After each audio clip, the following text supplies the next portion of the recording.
Hi, welcome to the Fire Up with CJ show. Today we have Tryshe Dhevney, who is going to be teaching us all about sound healing using bowls. Welcome, Tryshe. Well, thank you. So tell me, how did you get started on your journey of using sound healing? Well, my work originally was as an actor, and I understood sound as an actor.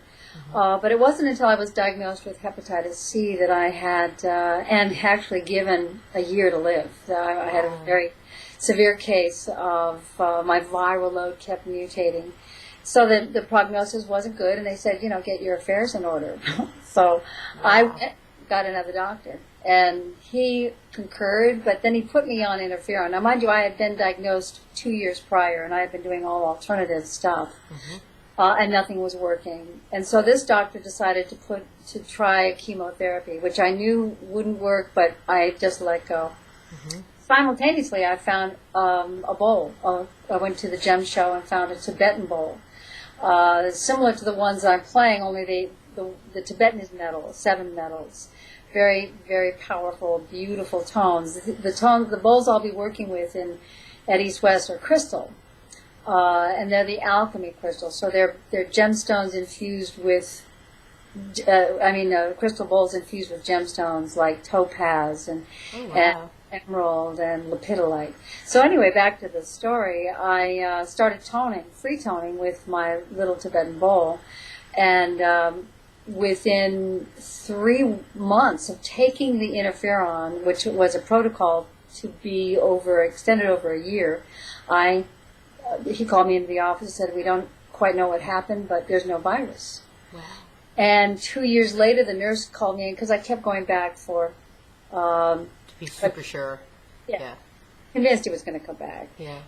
She pulled me into her little cubby and said, you've got to understand why he's mystified by this. She said, you don't have a genotype that would have responded to interferon, so there's no medical reason for you to be well. Wow. It had to do with sound. Wow. What's your understanding now that you've looked at the science? What do you think is the science behind what helped cure your virus? Fascinating what I discovered, and there is ample science. When you're dealing with sound, you're looking at 3 important factors, if not 4. One is resonance, one is entrainment, and one is intention. But I would also add your own voice. With resonance, it means restoring the natural rhythm and frequency of an object. And everything in the universe is vibrating. Our organs, our dogs, our plants, everything is musical in that way. And in terms of entrainment, it harkens to our 5th or 6th grade science class, where we were watching clocks tick at different tempos, and the dominant ones started to take over, and the modest, the quieter ticking tempos started to find rhythm, those larger, bigger sounds. Well, that's in sound healing and in the human body. So whatever's dominant in the field and the frequency starts to take over. When you're introducing sound or tone, you're producing a dominant frequency that is bringing resonance to the organ, resonance to the body, to the nervous system, etc. So it's all centered around restoring balance. The other piece is intention. So if my dominant frequency is, I got to get rid of this cold, let's say, well, dominant, more aggressive energy is around getting rid of a cold. What the body does is just hold that frequency. Holds the cold. Interesting.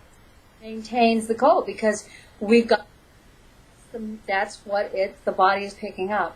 So the idea of sound healing is moving into where the body is in a state of resonance, and that's all you focus on, is restoring resonance to the body. Okay. I'm thinking now of restoring resonance. Okay. To the body.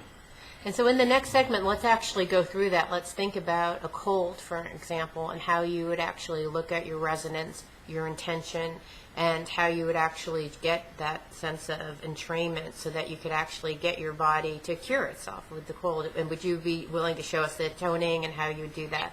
Little secrets I will expose right now. Oh, yay! All right, make sure to listen to the next segment and make sure to see Trish when she comes to the East West Bookshop. And do you remember the date that you're coming? I forgot to write it down. Be there on the 12th for a concert and the 13th for a workshop on toning with the bowls. Wonderful, thanks. We'll see you soon. Bye-bye.